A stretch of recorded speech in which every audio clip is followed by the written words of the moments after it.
নমস্কার, আমি প্রসেনজিৎ। শুরু করছি উত্তরের সংবাদ। বিস্তারিত সংবাদে যাব, তবে তার আগে দেখে নেব আজকের বিশেষ সংবাদ।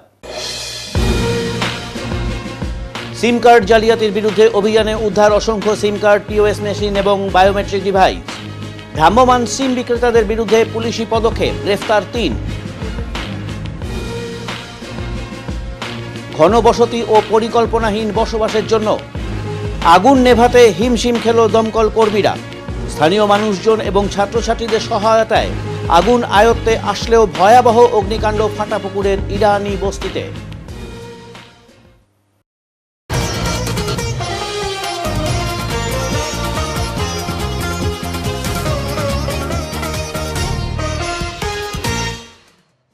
সিম কার্ড জালিয়াতির বিরুদ্ধে কড়া পদক্ষেপ গ্রহণ করল জলপাইগুড়ি পুলিশ প্রশাসন।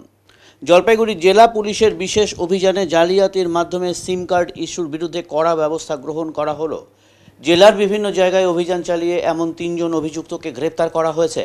বিষয়টি নিয়ে আজ জলপাইগুড়ি সাইবার থানায় সাংবাদিক বৈঠক করলেন অতিরিক্ত পুলিশ সুপার সৌভনিক মুখোপাধ্যায়।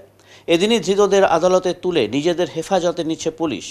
জানা গেছে, মোবাইলের সিম কার্ড অবৈধভাবে বিক্রির অভিযোগে জেলার বিভিন্ন থানায় 4টি মামলা দায়ের করা হয়েছে। এরকম 172টি অভিযোগ এ পর্যন্ত জমা পড়েছে। ঘটনায় 35টি জাল সিম কার্ড, পিওএস মেশিন ও বায়োমেট্রিক ডিভাইস উদ্ধার করেছে পুলিশ।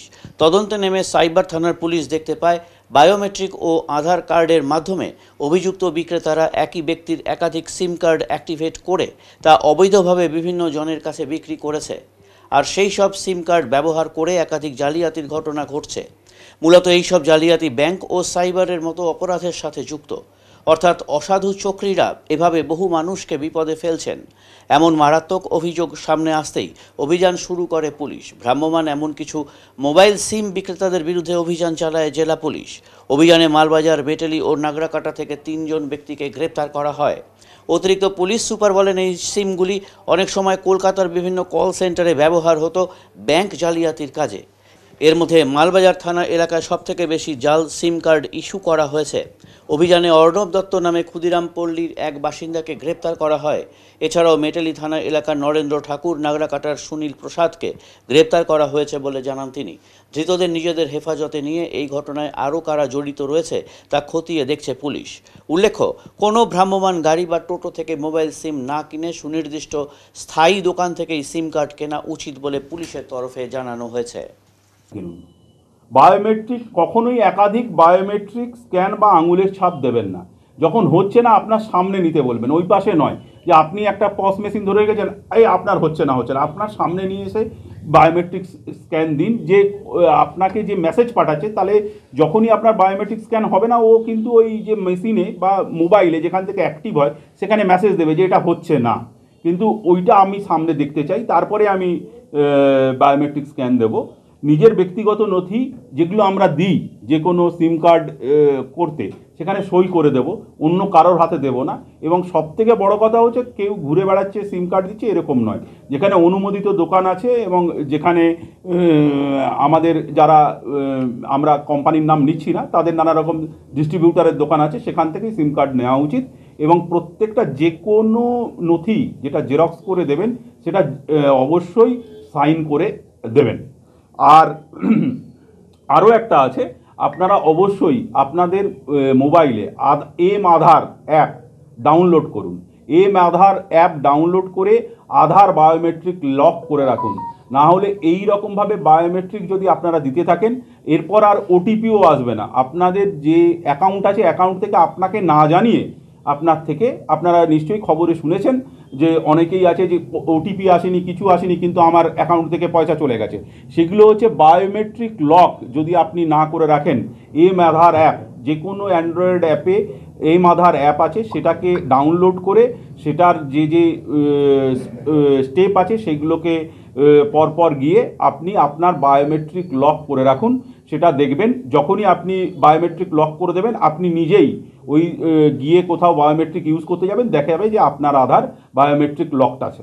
তার বায়োমেট্রিক লক পিওএস মেশিন দিয়ে আপনাদের সঙ্গে কথা বলছেন বা এই আঙুলের ছাপ নিচ্ছে বা ছবি তুলছে বা চোখের ছাপ নিচ্ছে, তখন আপনাকে বলছে যে এটা হচ্ছে না, আরেকবার দিন। আপনি তখন সরল বিশ্বাসে আপনার সঙ্গে হয়তো করছে না, যারা একটু কম লেখাপড়া জানা তাদেরকে বলছে যে 3বার সে দেখাচ্ছে যে আঙুলের ছাপে অ্যাক্টিভ হচ্ছে না সিম কার্ড, কিন্তু ওর মধ্যেই ও দেখাচ্ছে ওই 3বার করে আঙুলের ছাপ নিয়ে 3টে সিম কার্ড ইস্যু করছে, করে একটা আপনাকে দিয়ে দিচ্ছে আর 2টো ওর কাছে রেখে দিচ্ছে, সেটা পরে অন্য কাজে ব্যবহার হচ্ছে। এবং যতদূর জানা গেছে এগুলো কলকাতার দিকে যত ওই আপনারা কল সেন্টার এগুলোতে ব্যবহৃত হয়েছে আমাদের কাছে যা খবর, কিন্তু আমরা ওনাকে হেফাজতে নিয়ে জিজ্ঞাসাবাদ করে যে কিভাবে পৌঁছলো কলকাতায়, ওনারা এখানে অ্যাক্টিভ করলেন প্রি অ্যাক্টিভ, তারা ওনাদের কি সোর্স আছে কলকাতায় ওই প্রি অ্যাক্টিভ সিম কার্ডগুলো পৌঁছানোর, তাদেরকেও আমরা আইনের আওতায় আনার চেষ্টা করছি। জালিয়াতি বলতে গিয়ে ব্যাংক ফ্রড এবং সাইবার জালিয়াতি, এবং আপনারাও বুঝতে পারছেন যে এটা দিয়ে কীরকম হতে পারে। আপনাকে আরেকটা বলে দিচ্ছি, আপনার নামে ফোন কেউ ইউজ করছে, করে সে সাইবার জালিয়াতি করছে এবং সেটা দেখা যাচ্ছে, আপনি দেখতে পাচ্ছেন সেই নাম্বারটা শো করছে ওই 1030 বা 1930 এবং সাইবার পোর্টালে, সেখানে যখন আপনি শো করছে সেখানে আবার কেউ ফোন করে আপনাকে ডিজিটাল অ্যারেস্ট করতেই পারে যে আপনার নামে 1930-তে এই নাম্বার থেকে জালিয়াতি হচ্ছে, আপনাকে ডিজিটাল অ্যারেস্ট করে দিলাম। মানে একটা সাইবার জালিয়াতি, এই জাল সিমের ফলে আপনি নিজের অজান্তে কোনো অপরাধে জড়িয়ে পড়ছেন, প্লাস আবার নিজেও জালিয়াতির শিকার হয়ে যেতে পারেন। কেউ যদি পুলিশের পরিচয় দিয়ে বলে আপনার নাম্বার থেকে এরকম জায়গায় এত টাকা তৈরি হয়ে গেছে, আপনাকে ডিজিটাল অ্যারেস্ট করে দেওয়া হলো, সেই রকমভাবেও হতে পারে। এবং এখানে ডিজিটাল অ্যারেস্ট বলা হচ্ছে, ডিজিটাল অ্যারেস্ট বলে কিছু হয় না। আপনাদের মাধ্যমে একবারই জানাবো, যদি কেউ এরকম কোনো ফোন পেয়ে থাকেন যে আপনার মোবাইল বা আপনি কোনো অপরাধ করেছেন, আপনাকে ডিজিটালি অ্যারেস্ট করা হলো, বা আপনার ছেলেকে ধরা হয়েছে, আপনার স্বামীকে ধরা হয়েছে, আপনার রিলেটিভকে ধরা হয়েছে, কোনো রকমভাবেই ভারতীয় দণ্ডবিধিতে যে বিএনএস বলুন বা আগের দণ্ডবিধি আইপিসি বা এখন যেটা চলছে বিএনএস বা বিএনএসএস, ভারতীয় ন্যায় সাহিত্য বা নাগরিক সংহিতাতে কোথাতেও ডিজিটাল অ্যারেস্টের কোনো প্রভিশন নেই। ডিজিটাল অ্যারেস্টের কোনো ফোন আসলে আপনি সঙ্গে সঙ্গে ফোনটি কেটে নিকটবর্তী থানায় বা নিকটবর্তী থানার যে সাইবার বন্ধু সেল আছে, প্রত্যেক থানায় সাইবার বন্ধু সেল আমাদের আছে, সাইবার ফ্রেন্ড, এবং এছাড়া যদি যারা জলপাইগুড়িতে আছেন তারা সাইবার ক্রাইম পিএসএ এসে রিপোর্ট করুন। হ্যাঁ, এবং আমরা এখনই বলছি না, আমরা তদন্তে আছি, আরও অ্যারেস্ট বা আরও কেসের সংখ্যা বাড়তে পারে। আরেকটি অ্যাপ আছে, ওয়েবসাইট আছে সঞ্চারসাথী.com, সঞ্চারসাথী.com-এ যাবেন, গিয়ে সেখানে আপনার নামে কতগুলো মোবাইল কানেকশান আছে সেখানে আপনি মোবাইল নম্বর দিলে ওরা দেখিয়ে দেবে। আধার নম্বর বা মোবাইল নম্বরে কতগুলো আপনার নামে যে কতগুলো মোবাইল ফোন অ্যাক্টিভ আছে সেটা দেখিয়ে দেবে। ওটিপি কি করতে হবে, অপশানে হবে no the mobile connection in your name. সঞ্চারসাথী.com খুলবেন, তারপরে go to the option of no the mobile connection in your name, give your mobile number, put given captcha, put received OTP which has been sent to your mobile number which you have entered for search, তারপরে double click করবেন search option. If one found more than one SIM connection in his name but those are not belonging to him then he should report against such SIM as not my number as not required and submit the report. এছাড়া আপনাদের কাছে আমাদের অনুরোধ, এরকম যদি কেউ বেআইনি সিম আপনাদের সামনে কেউ জানছে বা বেআইনি সিম নিয়ে কারবার করছে বা টোটো করে সিম বিক্রি করছে, এগুলো যদি আপনারা জানেন সঙ্গে সঙ্গে নিকটবর্তী থানায় খবর দিন। কোনোভাবেই ওই অফারের জন্য কোনো জায়গা থেকে কেউ বাইরে থেকে সিম বিক্রি করছে, 50 টাকা ডাটা ফ্রি, 50 টাকায় সিম, এগুলো একদমই নেবেন না। এখন থেকে নিজেকে সতর্ক হতে হবে। সতর্ক না থাকলে আপনার পক্ষে এই সাইবার জালিয়াতিদের মোকাবিলা করা শুধু এদেরকে। দুঃসাহসিক চুরির ঘটনা ঘটল ফুলবাড়ির আমাইদিঘি অঞ্চলে। দুঃসাহসিক চুরির ঘটনায় চাঞ্চল্য শিলিগুড়ি সংলগ্ন ফুলবাড়ির আমাইদিঘি এলাকায়।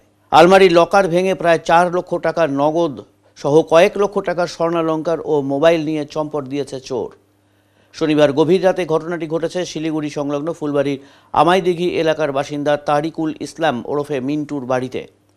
ঘরে ঢোকার আগে সিসিটিভি ক্যামেরার মুখ গামছা দিয়ে বন্ধ করে বাইরের দরজা ভেঙে ঘরে ঢুকে চোর সিসিটিভি ক্যামেরা ডিভাইস সহ কয়েক লক্ষ টাকার সামগ্রী চুরি করে নিয়ে যায় বলে জানা গেছে। খবর দেওয়া হয় শিলিগুড়ি মেট্রোপলিটন পুলিশের নিউ জলপাইগুড়ি থানায়। ঘটনার তদন্ত শুরু করেছে পুলিশ। আরো মৃত এই এই যে ব্যাগটা এই যে সোনা গয়না সবকিছু নিয়ে গেছে। গয়নাকে একটু যা ছিল নিয়ে চলে গেছে, যা ছিল নিয়ে চলে গেছে। সিসিটিভি ক্যামেরাটা গামছা দিয়ে ঢেকে দিছে, একটা ঘুরাই দিছে, দিয়ে ঘরে ঢুকছে দরজা ভেঙে। আচ্ছা, কয়টা ঘরে ঢুকেছিল? কটা হবে, 2:30টার দিকে ঢুকছে। না, কয়টা ঘরে ঢুকেছিল? দুইটা রুম। কি কি নিয়ে গেছে? আমার এখান থেকে 2,75,000 টাকার মতো আমার এখান থেকে গেছে ক্যাশ। হ্যাঁ, ক্যাশ। 5-6 ভরি সোনা নিয়ে গেছে। আর ওই ঘর থেকে মিসেসের কাছে 70,000 টাকার মতো ছিল, ওগুলোও নিয়ে গেছে। আর টুকটাক যা ছিল, মোবাইল নিয়ে গেছে 6টা, 5টা মোবাইল নিয়ে গেছে। আচ্ছা, আমি এখানে শুয়েছিলাম, আমার সামনে থেকে আমার মানে কাছেই আলমারিটা ভেঙে টাকা নিয়ে গেল। আমি টেরই পেলাম না, বুঝতে পারেননি, তাই তো? কিচ্ছু বুঝতে পারিনি। মানে কি, কারণ আমি যখন বুঝতে পারলাম চিল্লা হচ্ছে, আমি যখন উঠলাম তখন আমার গেটটা বাইরে থেকে লক করা, আমি বের হতে পারলাম না। আপনি আপনার মানে আলমারিতে ভেঙেছে কিছু কি মানে করেছেন? আমাকে কোনো কিছু স্প্রে করছে, নাহলে আমি টের পাবো না। এরকম খুলতেছে তাও তো শব্দ নেই, কিছু ওরা স্প্রে করে দিয়েছে, নাহলে আমি তো টের পেতাম না। কেউ কি অসুস্থ হয়েছে কিছু? না, ওই ছেলেটাকে একটু খারাপ লাগছে, ও শুয়ে আছে, আমারও খারাপ লাগতেছে। ও তোর কাছে আসে না? আপনার নাম? ছিল না কোথাও, আমার কাছে।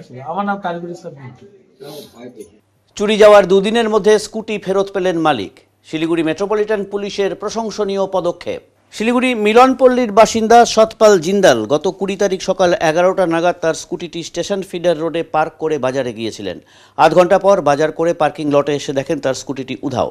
অনেক খোঁজাখুঁজির পর তিনি তার স্কুটি খুঁজে পাননি। অবশেষে শিলিগুড়ি মেট্রোপলিটন পুলিশের শিলিগুড়ি থানার দ্বারস্থ হন তিনি। স্কুটি চুরির লিখিত অভিযোগ শিলিগুড়ি থানায় দায়ের করেন সতপাল জিন্দাল। অভিযোগ পাওয়া মাত্রই এই ঘটনার তদন্তে নামে শিলিগুড়ি থানার পুলিশ। SF রোডের বিভিন্ন সিসিটিভি ফুটেজ খতিয়ে দেখে পুলিশ। অবশেষে চিহ্নিত হয় দুষ্কৃতী। শিলিগুড়ি থানার পুলিশ পরে অভিযুক্তের নাম বিশাল রাউত বাড়ির টিকিয়াপাড়া বলে চিহ্নিত করে। এরপর বিশালকে ধরতে ফাঁদ পাতে পুলিশ। অবশেষে মেলে সাফল্য। শনিবার রাতে শিলিগুড়ি থানার অন্তর্গত হঠাৎ কলোনি রেলওয়ে সিগন্যাল রুমের কাছেই ধরা পড়ে অভিযুক্ত বিশাল রাউত। তার কাছ থেকে উদ্ধার হয় চুরি যাওয়া স্কুটিটি। এরপর খবর দেওয়া হয় স্কুটির মালিক সতপাল জিন্দালকে।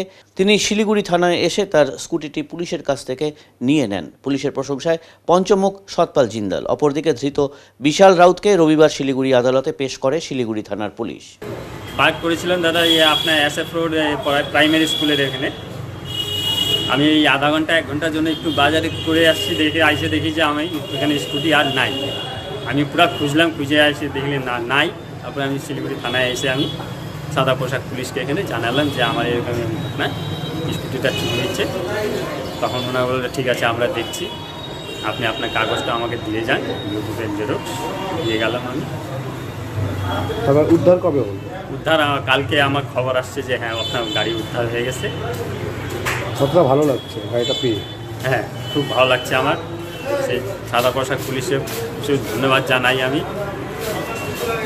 আসন্ন মহাশিবরাত্রির পুণ্যতিথিতে প্রতি বছরের মতো এবছরও জলপাইগুড়ি রাজবাড়ি দিঘির পাড়ের শিব মন্দিরের প্রাঙ্গণ থেকে খিচুড়ি প্রসাদ বিতরণ করা হবে। রাজবাড়ি দিঘির সাঁতার কমিটির পক্ষ থেকে এই আয়োজন। প্রায় 15-16 বছর থেকে শিবরাত্রিতে শিব পুজো উপলক্ষে ভক্তদের মধ্যে এই প্রসাদ বিতরণ করে থাকেন এই সাঁতার কমিটির সদস্যরা। এতে সহযোগিতার হাত বাড়িয়ে দেন দিঘির পাড়ে প্রতিদিন আসা মর্নিং ওয়াকার, জুম্বা দলের সদস্যা ও অন্যান্য সাধারণ মানুষেরা। অপরূপ প্রাকৃতিক সৌন্দর্য নিয়ে ঐতিহ্যময় বৈকুণ্ঠপুর রাজবাড়ি দিঘির প্রান্তের এই শিব মন্দিরের শিবলিঙ্গে জল ঢালেন অগণিত ভক্তের দল।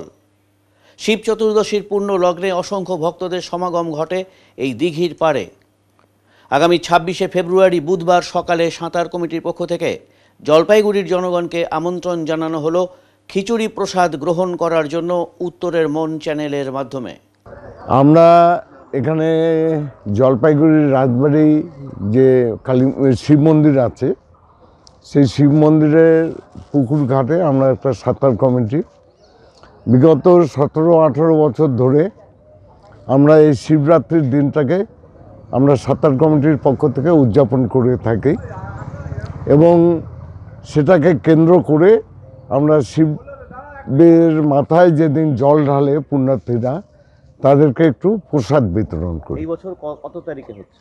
এবছরে আমাদের 26 তারিখ হচ্ছে, এই ফেব্রুয়ারি মাসের 26 তারিখ বুধবার। আয়োজন কেমন, মানে কত কুইন্টাল খিচুড়ি? আমরা গতবারে আমাদের যা হয়েছিল তার থেকে এবারে বেশি হবে। আমরা আশা করছি এবারে আমরা 10 কুইন্টাল চালের খিচুড়ি প্রসাদ করব এবং 20 কুইন্টাল সবজি। এই যে ব্যাপক আয়োজন, এটা মানে ফান্ডটা আসে করছে? ফান্ডটা হচ্ছে এখানটা সব ভক্তদের দ্বারাই আসে। এখানে অনেকে আসেন যারা ডোনেট করেন, চাল, তেল, ঘি, ডাল এসব তো আছেই। পাশাপাশি আমাদের যারা এখানে আসেন দর্শনার্থীরা তারাও দেন কিছু। এবছর কত লোকের সমাগম হবে বলে আশা করছেন? আমরা তো লোক বলতে আমাদের টার্গেট হচ্ছে 10,000 তো হবেই, তার বেশিও হবে, হতে পারে এবারে। এবার আমাদের এই চ্যানেলের পক্ষ থেকে একটু আমন্ত্রণ করে দেন সমস্ত আমরা বাসীকে। শুধু আমাদের এখানে যারা আসে পর্যটক বলুন বা আমাদের যারা সাঁতার কমিটির লোকজন বা পাশে যোগা সেন্টারের লোকজন, তারা বাদেও জলপাইগুড়ির শহরবাসীকে আমরা আমাদের সাঁতার কমিটির পক্ষ থেকে আমন্ত্রণ করছি, তারা যেন 26 তারিখ এসে আমাদের প্রসাদ গ্রহণ করেন। ওইটা মোটামুটি 17 বছর থেকে হচ্ছে, 16-17 বছর বিগত। এখানে লাইন ধরে বিতরণ করা হয় নাকি, মানে কারা কিভাবে করা? না, লাইন দিয়ে বিতরণ দেওয়া, যে আসে নিচে line serially step by step. মানে লোকজন কি শুধু জলপাইগুড়িরই আসে না বাইরে থেকে? না, বাইরে আসে, আশেপাশের থেকে আসে, যেরকম রংদালি ফংদালি এইসব মহানিগুড়ি আসে, বাইরের থেকে আসে, নিয়ে আসে। যারা ভক্তরা আসে না জল দিতে, ওরা আসে প্রত্যেকে। আর এটা মোটামুটি বাজেট কত? ওটা বাজেট না, ভক্তরা যেভাবে দেয় সেভাবে খরচ হয়, চলতে থাকে। আমাদের টোটাল 24 ঘন্টাই চলে, তাই না? রান্না কখন থেকে শুরু হয়? রান্না 25 তারিখ থেকে আরম্ভ হবে, আগের দিন থেকে 11টার থেকে সবজি টবজি করে। আমাদের মোটামুটি 20-25 কুইন্টাল সবজি হয়, আর চাল মোটামুটি 12 কুইন্টালের মতো চাল হয়, ডাল হয় 3 কুইন্টাল। একটু আমন্ত্রণ করে দেন আমাদের চ্যানেলের মধ্যে সবাই। হ্যাঁ, আমি সব পদক হিসেবে বলছি যে সবাইকে আমন্ত্রণ করলাম যে প্রসাদ গ্রহণ করে। তারিখটা? 26 তারিখ, 26/2/2025 সকালে কটা থেকে? 11টার থেকে। 11টা থেকে। আপনার নাম? আমার নাম অজয় সাহা। পথ দুর্ঘটনা এড়াতে জরুরি পদক্ষেপ জলপাইগুড়ি পুলিশ প্রশাসনের। পথ দুর্ঘটনা রুখতে নয়া উদ্যোগ গ্রহণ করল প্রশাসন। বাইক দুর্ঘটনায় বাড়ছে মৃত্যুর হার। জাতীয় ও রাজ্য সড়কে পথ দুর্ঘটনা ক্রমশ উদ্বেগজনক মাত্রায় পৌঁছেছে। বিশেষ করে বাইক দুর্ঘটনার সংখ্যা তুলনামূলকভাবে বেশি। জেলা পুলিশের রিপোর্ট অনুযায়ী জানুয়ারি মাসে সড়ক দুর্ঘটনায় মৃত 44 জনের মধ্যে 30 জনই বাইক আরোহী। কেন বাড়ছে বাইক দুর্ঘটনা? বিশেষজ্ঞদের মতে কয়েকটি মূল কারণের জন্যই বাইক দুর্ঘটনা বেড়ে চলেছে। দ্রুত গতিতে নিয়ন্ত্রণহীন বাইক চালানো, কুয়াশার কারণে দৃশ্যমানতা কমে যাওয়া, সেফটি গিয়ার, হেলমেট, জ্যাকেট না পরা, গ্রামীণ ও রাজ্য সড়কের বিপজ্জনক বাঁক প্রভৃতি। জলপাইগুড়ি জেলা পুলিশের পক্ষ থেকে জানানো হয়েছে, অনেক ক্ষেত্রেই চালকের বেপরোয়া মনোভাব দুর্ঘটনার কারণ হয়ে দাঁড়াচ্ছে। বিশেষ করে রাতের দিকে এবং ঘন কুয়াশার মধ্যে দ্রুত গতিতে বাইক চালানোর প্রবণতা বেড়েছে। তবে সড়ক দুর্ঘটনা কমাতে প্রশাসন বেশ কিছু পদক্ষেপ গ্রহণ করছে, যার মধ্যে রাজ্য ও গ্রামীণ সড়কে বাম্প ও ব্যারিকেড বসানো, বাইক চালকদের জন্য বিশেষ সচেতনতামূলকভাবে প্রচার চালানো, দ্রুত গতিতে বাইক চালানোর বিরুদ্ধে কড়া নজরদারি, হেলমেট ব্যবহার বাধ্যতামূলক করতে অভিযান চালানো হচ্ছে নিয়মিত। পুলিশ সুপার খানবাহালে উমেশ গানপাত জানিয়েছেন, দ্রুত গতিতে নিয়ন্ত্রণহীন বাইক চালানোর প্রবণতাই বেশি দুর্ঘটনার কারণ। প্রয়োজনীয় সব ব্যবস্থা নেওয়া হচ্ছে যাতে দুর্ঘটনার সংখ্যা কমানো যায়। পথ নিরাপত্তা বিশেষজ্ঞদের মতে শুধু প্রশাসনের পদক্ষেপই যথেষ্ট নয়, সাধারণ মানুষেরও সচেতন হওয়া জরুরি। ওখানে আমাদের রেগুলারলি হচ্ছে অ্যাওয়ারনেস, এটা একটা আসে, লেকিন অ্যাওয়ারনেস সঙ্গেই এটা আসে কি আমরা এনফোর্সমেন্ট আর প্রজিকিউশন, এটা আমরা সব তিনটে অ্যাকশন একসঙ্গে মিলে করছি। আর কিছু জায়গাতে আমরা স্পট চিহ্নিত করেছি কি যেখানে রাস্তায় কোনো সমস্যার জন্য কোনো অ্যাক্সিডেন্ট হতো, কোনো জায়গাতে লাইট ছিল না, কোনো জায়গাতে ইলিগাল কাটআউটস ছিল ন্যাশনাল হাইওয়ে উপরে, সেটা ইলিগাল কাটআউটস আমরা বন্ধ করেছি। কিছু জায়গাতে আমরা লাইটের ব্যবস্থা করেছি, আর যেটা ইম্পর্টেন্ট জাংশন ছিল যেখানে দরকার ছিল কাটআউটসে, ওই জায়গাটা রেগুলাইজ করে ওখানে সিগন্যালের ব্যবস্থা করেছে। তো সেটা মানে রাস্তার থেকে ঠিক করা, ইনফ্রাস্ট্রাকচার ঠিক করা, প্লাস অ্যাওয়ারনেস আর লাস্টে আমাদের প্রজিকিউশন, এইসব মিলে আমরা অ্যাক্সিডেন্টের সংখ্যাটা কমাতে চেষ্টা এই আমাদের এটা হচ্ছে, আর আমরা প্রথম দিন থেকে এটার মধ্যে আসি কি এবছর আমরা অ্যাক্সিডেন্টের সংখ্যাটা কমাবো আর এটা রাস্তাঘাট ভালো করে থাকবে। এবারে নিচ্ছি ছোট্ট একটি বিরতি, ফিরে আসছি বিরতির পর। সব সময় সব দিকের সব খবর পেতে সাবস্ক্রাইব করুন, বেল আইকনটি প্রেস করে আপডেট থাকুন।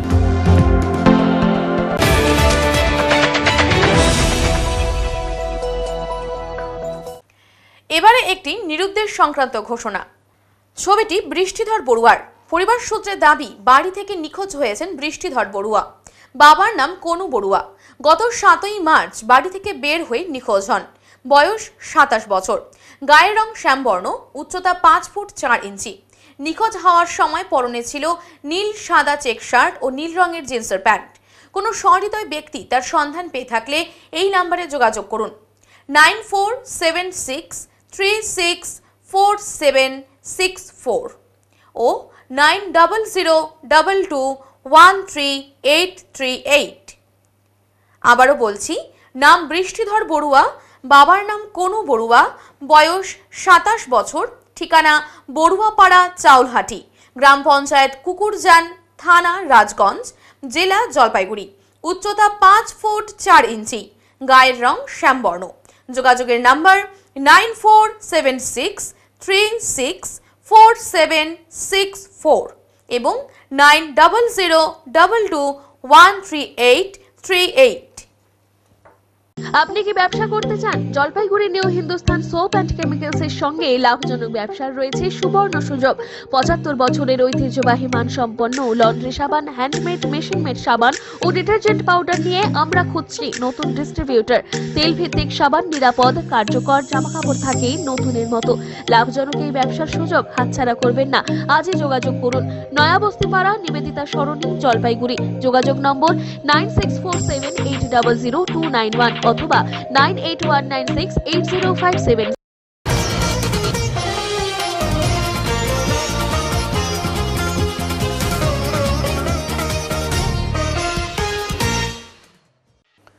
রবিবারের দুপুরে অগ্নিকাণ্ডের ঘটনায় ব্যাপক ক্ষয়ক্ষতি হল ফাটাপুকুরের ইরানি বস্তিতে।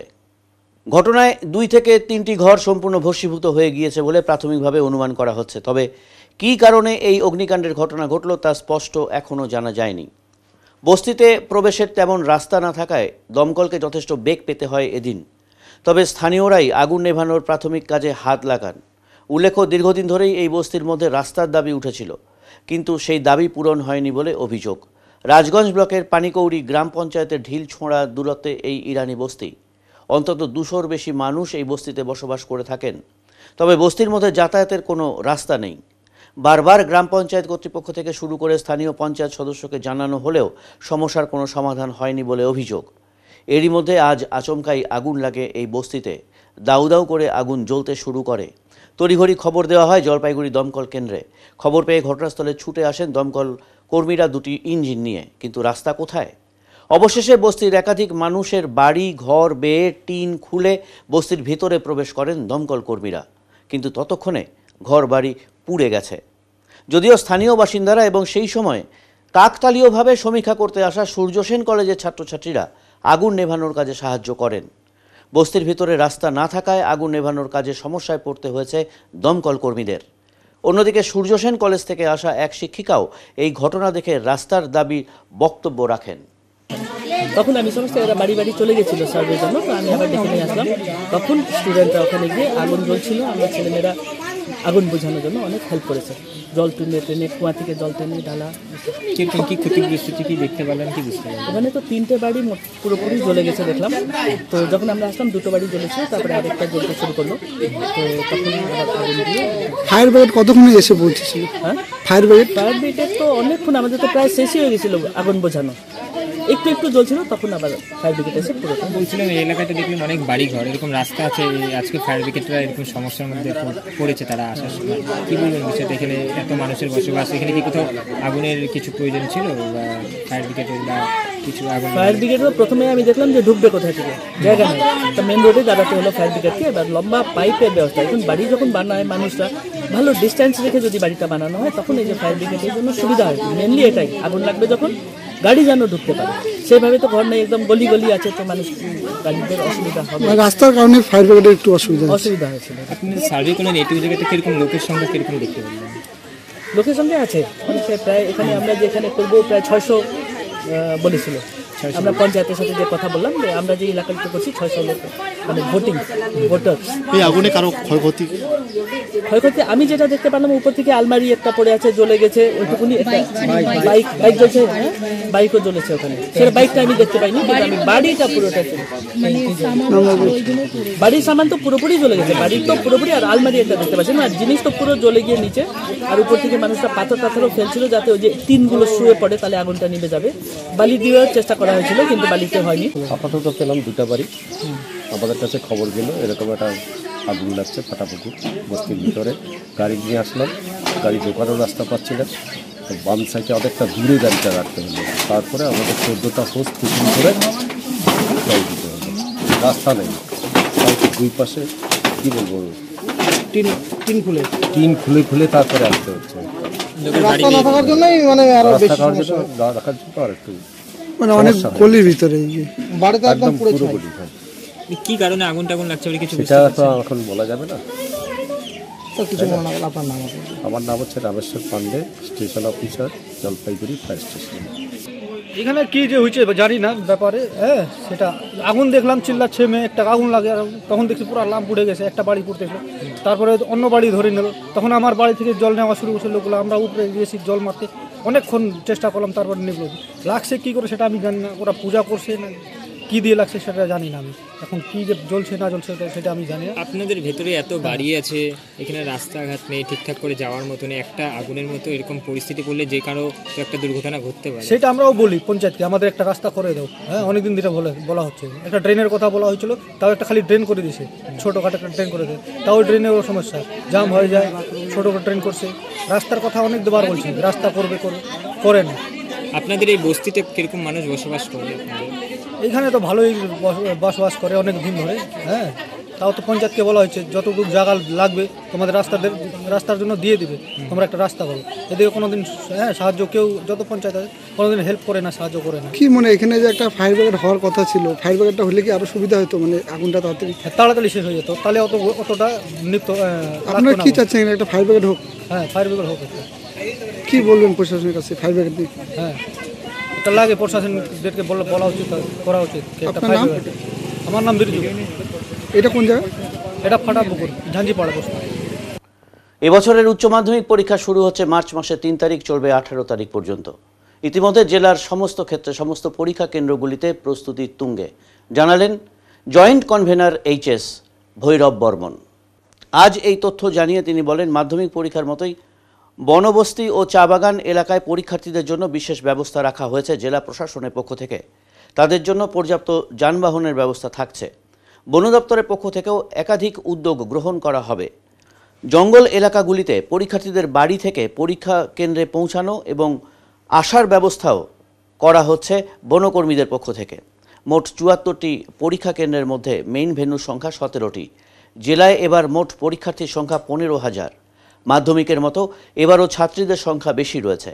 পরীক্ষা কেন্দ্রগুলোতে সিসিটিভির নজরদারি ব্যবস্থা যেমন থাকবে, তেমনই থাকবে মেটাল ডিটেক্টরের মাধ্যমে চেকিং বলেও জানান ভৈরব বাবু। আমি ভৈরব বর্মন, জয়েন্ট কনভেনার উচ্চ মাধ্যমিক, জলপাইগুড়ি ডিস্ট্রিক্ট। এবারে উচ্চ মাধ্যমিক পরীক্ষা আপনারা অনেকে জেনেছেন যে 3 মার্চ থেকে শুরু হচ্ছে এবং 18 মার্চ পরীক্ষা আমাদের শেষ হবে। সারা রাজ্যব্যাপী এই পরীক্ষার জন্য যা যা প্রস্তুতি প্রয়োজন, আমাদের জলপাইগুড়ি জেলাতেও সব দিক থেকে আমরা প্রস্তুতি সেরে ফেলেছি এবং যে সমস্ত ছাত্রছাত্রীদের মাধ্যমিকে যে ব্যবস্থা করা হয়েছিল, বনবস্তি এবং চা বাগান এবং যে সমস্ত রিমোট এরিয়া থেকে যে সমস্ত ছাত্রছাত্রীরা, তাদের জন্য সরকারের পক্ষ থেকে, জেলা প্রশাসনের পক্ষ থেকে তাদের বাসের ব্যবস্থা থাকছে মাধ্যমিকের মতোই। এবং উচ্চ মাধ্যমিকে যে বনবস্তি এলাকা থেকে যে সমস্ত ছেলেমেয়েরা তাদের পরীক্ষা কেন্দ্রে এসে পৌঁছবে, সেখানেও বন দপ্তরের পক্ষ থেকে গাড়ির ব্যবস্থা থাকছে। তারা ছেলে মেয়েদেরকে স্কর্ট করে তাদেরকে পরীক্ষা কেন্দ্রে পৌঁছে দেবে এবং পরীক্ষা শেষে আবার তাদেরকে বাড়িতে ফিরিয়ে নেবে। আর আমাদের জেলায় এবার 74টি ভেন্যুতে পরীক্ষা হচ্ছে। এই ৭৪টি ভেন্যুর মধ্যে ১৭টি ভেন্যু হচ্ছে মূল কেন্দ্র হিসেবে তারা কাজ পরিচালনা করবে। মোটামুটি সমস্ত বিষয়ে আমাদের প্রস্তুতি তুঙ্গে। কত পরীক্ষার্থী? আমাদের এবার জলপাইগুড়ি জেলায় প্রায় ১৫,০০০ পরীক্ষার্থী বসছেন। কত ছাত্রছাত্রী? ছাত্র প্রায় ৬.৫ আর ছাত্রী প্রায় ৮.৫। আর এমনি কি আর স্পর্শকাতর বুথ কি থাকে? অ্যাকচুয়ালি পরীক্ষার সময় আমাদের প্রতিটি কেন্দ্রই স্পর্শকাতর, সেই অনুযায়ী আমাদের সিসিটিভির সার্ভেলেন্স ব্যবস্থা থাকছে। পরীক্ষার কেন্দ্রে প্রবেশ এবং যে করিডর এবং আমাদের কনফিডেন্সিয়াল রুম, সেখানে সিসিটিভি নজরদারি থাকবে। আর এবারে একটি নতুন পদ্ধতি অবলম্বন করা হচ্ছে, সেটা হচ্ছে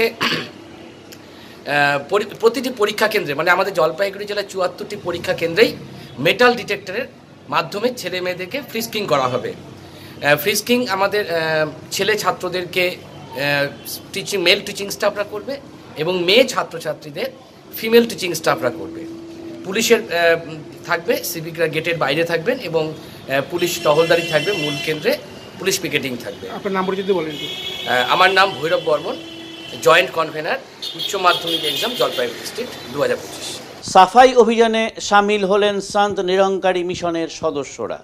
স্বচ্ছ জল স্বচ্ছ মন এই কর্মসূচির অঙ্গ হিসাবে সাফাই অভিযান কর্মসূচিতে এগিয়ে এলেন জলপাইগুড়ির সন্ত নিরঙ্কারী মিশনের সদস্যরা। রবিবার জলপাইগুড়ি শহরের বাবুঘাট এলাকায় করলা নদীর ধারে কোদাল ঝাড়ু হাতে এলাকার জঞ্জাল সাফাই অভিযান কর্মসূচিতে নামেন তারা। উদ্যোক্তাদের পক্ষ থেকে অরূপ কর্মকার বলেন, প্রতি বছরের মতো এবছরও সাফাই অভিযান কর্মসূচির উদ্যোগ নেওয়া হয়েছে। স্বচ্ছ জল স্বচ্ছ মন এই মিশনের মধ্য দিয়ে এদিনের কর্মসূচি শুরু হয়েছে। সারা ভারতবর্ষব্যাপী এই কর্মসূচি গ্রহণ করা হয়েছে। সকলের কাছে একটাই বার্তা, নিজের এলাকা এবং শহরকে পরিষ্কার পরিচ্ছন্ন রাখুন। ওদলাবাড়ি একরামিয়া ইসালে সাওয়াবে ঐতিহাসিক জলসার আয়োজন করা হলো। এক ঐতিহাসিক জলসায় পরিণত হলো দক্ষিণ ওদলাবাড়ি একরামিয়া ইসালে সাওয়াবের অনুষ্ঠানটি। গতকাল সন্ধ্যা ৭ ঘটিকায় আমন্ত্রিত অতিথিবর্গকে বরণ করে নেওয়ার পর শুরু হয় গজল কেরাত আবৃত্তি, এছাড়াও নানান স্বাস্থ্যমূলক পরীক্ষা শিবির। রাত ৮টা থেকে মধ্যরাত্রি পর্যন্ত আলিম ওলামাগণ ইসলামিক ধর্মীয় ভাষণ প্রদান করেন। এরপরই আনুমানিক রাত ১টার সময় ঐতিহাসিক জলসার প্রধান বক্তা হাজি শিহাব চুতুর ভাষণ প্রদান করেন। হাজি শিহাব চুতুর জানান, যারা নিজের মন থেকে কোনো ভালো কাজের জন্য প্রতিজ্ঞা করে এগিয়ে যাবেন তারা একদিন সফলতার উচ্চ শিখরে পৌঁছবেন। তিনি আরও জানান, আজকে আমাকে কেউ চিনত না যদি আমি মক্কা মদিনায় পায়ে হেঁটে সৃষ্টিকর্তাকে খুশি বা রাজি করার উদ্দেশ্যে না যেতাম। তিনি শেষে জানান, যারা আল্লাহকে খুশি রাজি করার জন্য কাজ করে থাকেন, আল্লাহ তাদেরকে পৃথিবীতে সম্মানের আসনে পৌঁছে দেন। এদিনের এই জলসায় পুরুষদের পাশাপাশি মহিলাদেরও উপচে পড়া ভিড় লক্ষ্য করা গেছে। জলসা উপলক্ষে নানান ধরনের দোকানপাট বসেছে। জলসা কমিটির সহ সভাপতি তাসিরুল হক জানান, শনিবার এই জলসা শুরু হয়েছে এবং রবিবার সকাল 11টায় আখেরি মোনাজাত করার পর তাবারক বিতরণ করা হবে। তিনি আরও জানান, পুলিশ প্রশাসন আমাদের জলসা পরিচালনায় সহযোগিতার হাত বাড়িয়ে দিয়েছেন। জলসা কমিটি সকল স্বেচ্ছাসেবীদের এবং পুলিশ প্রশাসনের সহযোগিতায় শান্তি শৃঙ্খলার মধ্য দিয়ে সারা রাত পর্যন্ত এই জলসা চলে। ইয়াং ফর্টিজ ক্রিকেট টুর্নামেন্টের আজ mega final. Young Fortis cricket tournament 2025 20, 21, 22 ও 23 ফেব্রুয়ারি এই টুর্নামেন্টে 6টি দল অংশ নিয়েছিল। আজ চূড়ান্ত পর্যায়ের খেলা। 40 বছরের বেশি বয়সী ক্রিকেটার যারা বেশিরভাগই এখন মাঠ ছাড়া, তারা খেলছেন এখানে। মিলন সংঘ ময়দানে এই খেলা অনুষ্ঠিত হয়। এবার এই টুর্নামেন্টের দ্বিতীয় বর্ষ। মিলন সংঘ ময়দানে আয়োজিত এই মেগা টুর্নামেন্টের আয়োজক, ব্যবস্থাপক ও পরিচালক জলপাইগুড়ি কোকোনাট কর্নারের বন্ধুরা। এটি পুরনো বন্ধুদের একটি মিলন উৎসব, এমনটাই দাবি করছেন উদ্যোক্তারা। আজ মেগা ফাইনালে পরস্পরের মুখোমুখি দিশারি ক্লাব ও JCT2 দল। সন্ধ্যায় রয়েছিল পুরস্কার বিতরণের অনুষ্ঠান। সকল অংশগ্রহণকারী খেলোয়াড়দের জন্য রয়েছে বিশেষ পুরস্কার, সাথে ছিল জলপাইগুড়ি প্রাক্তন কৃতি খেলোয়াড় ও প্রাক্তন ক্রীড়া কমিটির বিশিষ্ট ব্যক্তিদের বিশেষ সম্মাননা প্রদান। এটা কি টুর্নামেন্ট, কারা অর্গানাইজ করছে, কি বিষয় একটু বলেন। এটা আমরা অর্গানাইজ করছি জলপাইগুড়ি কোকোনাট কর্নার। এটা হচ্ছে ইয়ং ফর্টিস টুর্নামেন্ট। 40 বছরের ঊর্ধ্বে যে প্লেয়াররা, যারা আগে জলপাইগুড়ির মাঠে খেলতো, সেই সমস্ত প্লেয়ারদের আবার মাঠে ফিরিয়ে আনার জন্য এই টুর্নামেন্ট করা হয়েছে। এবং আমাদের আরেকটা উদ্দেশ্য আছে যে নতুন জেনারেশন তো ভার্চুয়াল জগতে বাস করে, তাদেরকে দেখিয়ে দেওয়া যে ভার্চুয়াল জগতের চেয়ে অনেক বেশি যদি বাস্তবের ক্রিয়াক্ষেত্রে তারা ফিরে আসে, তারা অনেক আনন্দ করতে পারবে। এবং আমরা আমাদের ছোটোবেলাটা যেভাবে কাটিয়েছি বন্ধুরা, সেই জন্য এই টুর্নামেন্টের আয়োজন করা হয়। কতগুলো টিম আমাদের 6টা টিম অংশগ্রহণ করেছে। আজকে একদিনের খেলা? না, এটা 4 দিন ধরে হচ্ছে। আজকে ফাইনাল খেলা অনুষ্ঠিত হচ্ছে। এর আগে 3 দিন খেলা হয়ে গেছে। শুরু কবে হয়েছিল? শুরু হয়েছিল 20 তারিখ। আর আজকে চূড়ান্ত পর্যায়ে? আজকে চূড়ান্ত পর্যায়ে। কোনো কি বিশেষ পুরস্কার রয়েছে আপনাদের? আমরা যেহেতু 40-40 প্লেয়ারদের নিয়ে চ্যাম্পিয়ন, রানার্স, বেস্ট ফিল্ডার সমস্ত ট্রফি তো আসেই, ম্যান অফ দ্য ম্যাচ থেকে আরম্ভ করে প্রতিটা ম্যাচে, এবং যতজন প্লেয়ার খেলেছে প্রত্যেকটা প্লেয়ারকে আমরা ইন্ডিভিজুয়ালভাবে প্রাইজ দেবো। এছাড়া যারা কৃতি খেলোয়াড় আছে পুরনো, যারা এই মাঠে খেলেছে বা এখানে খেলেছে, তাদেরকেও, তারা হয়তো আজকে খেলার সঙ্গে নেই, তাদেরকেও আমরা সংবর্ধনা দেবো। গতবারও আমরা দিয়েছিলাম, এবছরও। আপনার নাম দাদা? আমার নাম অরূপ কর্মকার। এবারে নিচ্ছি ছোট্ট একটি বিরতি, ফিরে আসছি বিরতির পর। সব সময় সব দিকের সব খবর পেতে সাবস্ক্রাইব করুন, বেল আইকনটি প্রেস করে আপডেট থাকুন।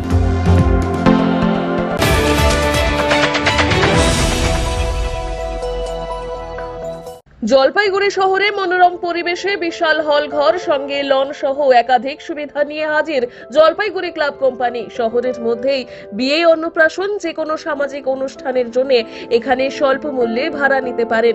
বিশেষ দিনটিকে আরো বিশেষ করে তুলতে সত্বর যোগাযোগ করুন। রয়েছে পার্কিং, সেলফি জোনের সুবন্দোবস্ত। প্রকৃতির ছোঁয়ায় মুক্ত পরিবেশে বিশেষ দিন উদযাপনে আজই যোগাযোগ করুন Jalpaiguri club company limited, PD কলেজের পাশে, ক্লাব রোড, ইউরোপিয়ান ক্লাব। যোগাযোগ নম্বর 9126014307।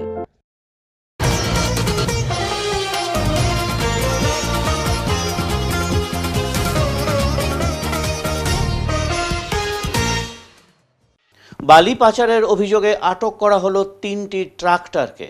নদী থেকে অবৈধভাবে বালি পাচারের অভিযোগে 3টি ট্রাক্টর আটক করল বাগডোগরা থানার পুলিশ। যদিও পুলিশকে দেখে এবং অন্ধকারের সুযোগে পালিয়ে যায় এই ট্রাক্টরের চালকেরা। ঘটনার জেরে চাঞ্চল্য বাগডোগরার তারবান্ধা বুড়ি বালাসান ঘাটে। জানা গেছে, বাগডোগরা থানার সাদা পোশাকের পুলিশের কাছে খবর আসে ট্রাক্টরগুলি অবৈধভাবে নদী খনন করে বালি বোঝাই করছে। খবর পেয়ে বাগডোগরা থানার পুলিশ ঘটনাস্থলে হানা দিলে চালকেরা পালিয়ে যায়। এরপরই ট্রাক্টরগুলিকে পুলিশ নিজেদের উদ্যোগে বাগডোগরা থানায় নিয়ে আসে। পুলিশ সূত্রে জানা গেছে, ট্রাক্টরগুলির রেজিস্ট্রেশন যাচাই করে মালিকানা খতিয়ে দেখা হচ্ছে। অবৈধভাবে এই বালি পাচারের বিরুদ্ধে পুলিশের অভিযান জারি থাকবে বলে পুলিশ সূত্রে জানানো হয়েছে। এবারে আবহাওয়ার খবর।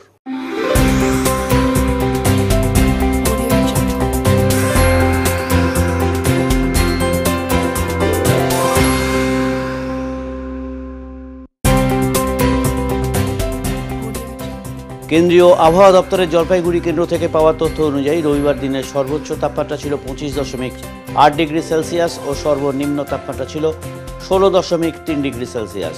গত 24 ঘন্টায় বৃষ্টিপাতের পরিমাণ ছিল 1.2 মিলিমিটার। শেষ করবার আগে আজকের বিশেষ সংবাদ আরও একবার।